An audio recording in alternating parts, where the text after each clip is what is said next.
28 জানুয়ারি 2010 ঢাকা কেন্দ্রীয় কারাগার। রাত 9:30 থেকে 11টা পর্যন্ত ঢাকা কেন্দ্রীয় কারাগারের আশপাশ ও কারাগারের অভ্যন্তরের সব বিদ্যুৎ একযোগে বন্ধ হয়ে যায়।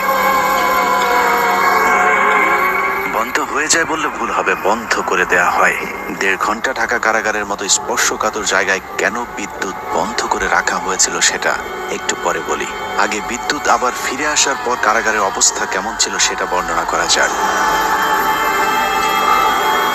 ঢাকা কেন্দ্রীয় কারাগারে ওই দিন কয়েদিদের সবার ভেতরে এমনিতেই কিছুটা অস্থিরতা কাজ করছিল, কারণ তারা জানতো জেলখানায় সেদিন 5 জনের ফাঁসি কার্যকর হতে যাচ্ছে।